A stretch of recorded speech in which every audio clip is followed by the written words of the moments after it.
पवन सिंह के फैन आज हनी सिंह को अपना औकात दिखा देना है। तो जी हाँ, इसी के बारे में इस वीडियो में बात करेंगे कैसे हनी सिंह को पावर स्टार पवन सिंह के फैन अपना औकात दिखाने वाले हैं। तो वीडियो को पूरा फुल वॉच कीजिएगा। अगर अभी तक आप सब हमारे चैनल को सब्सक्राइब अगर नहीं किए हैं तो प्लीज़ चैनल सब्सक्राइब करें, वीडियो को लाइक कर प्यार सा कमेंट करें। चलिए वीडियो में आगे बढ़ते हैं, बात करते हैं भोजपुरी के पावर स्टार पवन सिंह का, जो कि कल शाम को सॉन्ग को रिलीज किया गया था, जिस सॉन्ग का नाम है लहंगवा लाल हो जाए। इस सॉन्ग को लिखे हैं MK यादव, इसमें म्यूजिक है विकी बॉक्स का म्यूजिक है। इस सॉन्ग को लिखे हैं काफ़ी करीबी आदमी है MK यादव, जो कि काफ़ी अच्छा सॉन्ग को लिखे हैं और इस सॉन्ग में म्यूजिक भी विकी बॉक्स का काफ़ी अच्छा म्यूजिक है।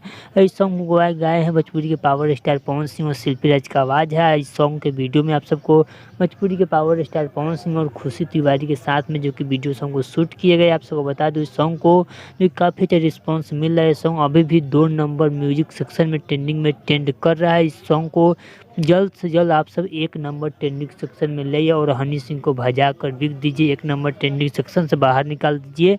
हनी सिंह को अपना औकात दिखाइए। भोजपुरी के पावर स्टार पवन सिंह का क्या पावर है, तो आप सब जाइए पावर को इस्तेमाल कीजिए। तो चलिए अगर आप सब वीडियो अच्छा लगा तो प्लीज़ चैनल सब्सक्राइब कर, वीडियो को लाइक कर, प्यार से कमेंट कर। चलिए मिलते हैं न्यू अपडेट के साथ। Okay bye.